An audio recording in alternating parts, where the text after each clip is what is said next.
दिए सरकार।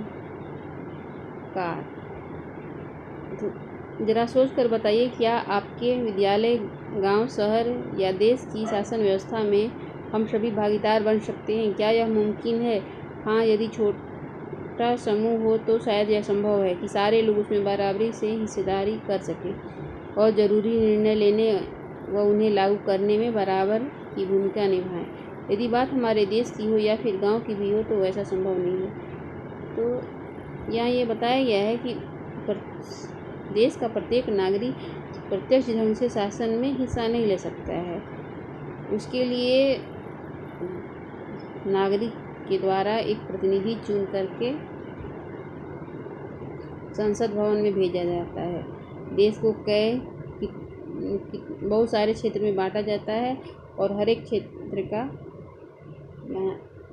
प्रतिनिधि वहाँ के लोग चुन करके संसद भवन में भेजते हैं। यही प्रतिनिधि जनता का प्रतिनिधित्व करते हैं और उनकी समस्याओं को संसद में रख करके और उन्हें दूर करने का प्रयास करते हैं। तो भारतीय संविधान यह तो निश्चित करता है कि सभी लोग अपने देश की शासन प्रणाली का हिस्सा बने, लेकिन प्रत्यक्ष रूप से नहीं, अपने प्रतिनिधियों के द्वारा। हमारे देश में 18 वर्ष या उससे ऊपर के सभी नागरिकों को मत देकर अपने प्रतिनिधि चुनने का अधिकार है। ये प्रतिनिधि अलग स्तर पर चुने जाते हैं, जैसे ग्राम स्तर पर, पंचायत स्तर पर, राज्य विधानसभा और संसद। ग्राम स्तर पर मुखिया वगैरह चुना जाता है, पंचायत स्तर पर भी चुना जाता है और राज्य विधान सभा के स्तर पर और संसद स्तर पर ये प्रतिनिधि चुने जाते हैं। तो इन प्रतिनिधियों की यह जिम्मेदारी होती है कि वे अपने क्षेत्र के लोगों की राय जाने, लोगों की समस्याओं को सुने, उसे हल करने का प्रयास करें। इन प्रतिनिधियों का चुनाव 5 वर्ष तक के लिए होता है और इनकी जिम्मेदारी लोगों के प्रति होती है। इन वर्षों के दौरान यदि ये ठीक से काम न करें तो लोग इन्हें दूसरी बार वोट न देकर के सरकार में शामिल होने से रोक सकते हैं। लोग स्थानीय शासन की इकाइयों जैसे ग्राम पंचायत से लेकर पूरे देश के लिए कानून बनाने वाली संसद तक सभी में शामिल होने वाले प्रतिनिधियों का चुनाव स्वयं करते हैं। ये प्रतिनिधि लोगों की तरफ से कानून बनाने, उन्हें लागू करने और शासन के जरूरी निर्णय लेने का कार्य करते हैं। संसदीय सरकार में प्रतिनिधियों का चुनाव एक निश्चित समय के लिए होता है। यह समयावधि समाप्त होने पर लोगों को अपने प्रतिनिधि चुनने का फिर से मौका मिलता है। उदाहरण के लिए भारत में यह अवधि सामान्यतः 5 साल की है। 5 साल बाद होने वाले चुनाव में लोग पुराने प्रतिनिधियों को दोबारा वोट न दे करके नए प्रतिनिधि भी चुन सकते हैं।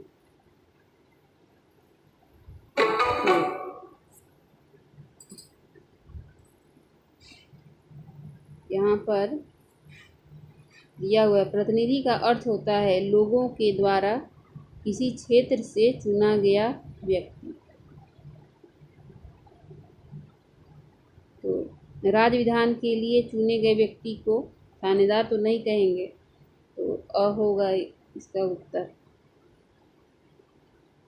विधानसभा के सदस्य जो है वो मेंबर ऑफ लेजिस्लेटिव या MLA कहलाता है और लोकसभा का सदस्य जो है वो MP कहलाता है, मेंबर ऑफ पार्लियामेंट।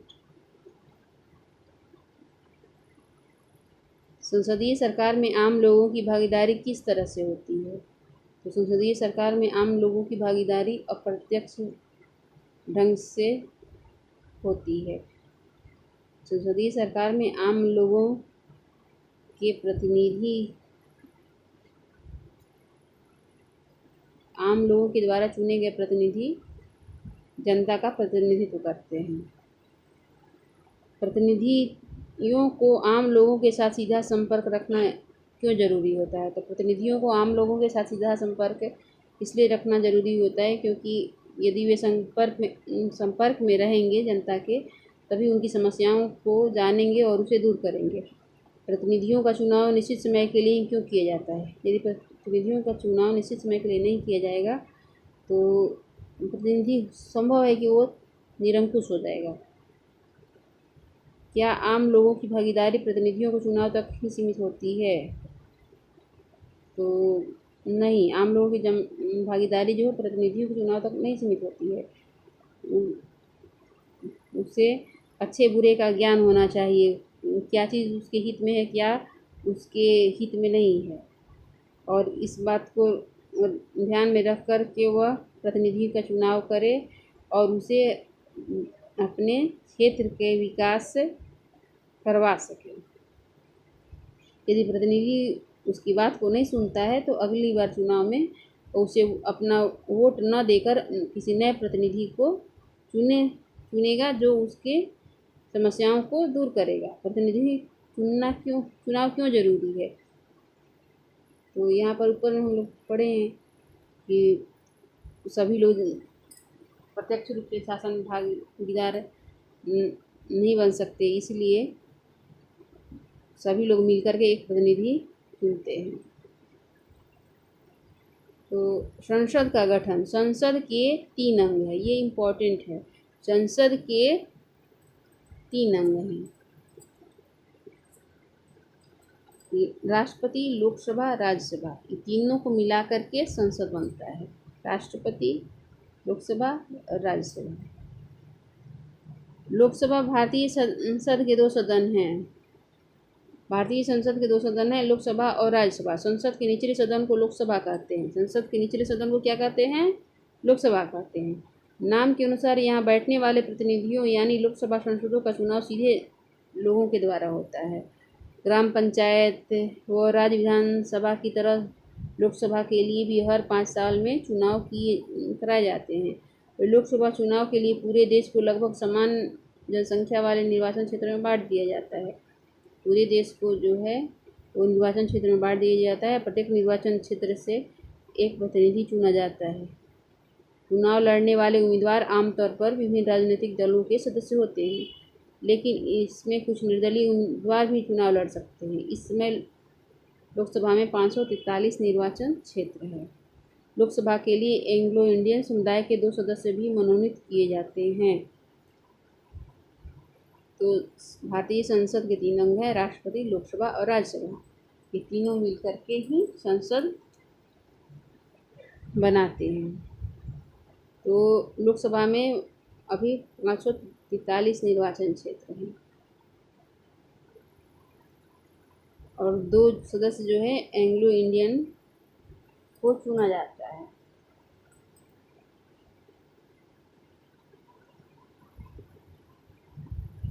तो चुने जाने के बाद उम्मीदवार संसद या सांसद MP, मेंबर ऑफ पार्लियामेंट, इन सांसदों को मिलाकर लोकसभा बनती है।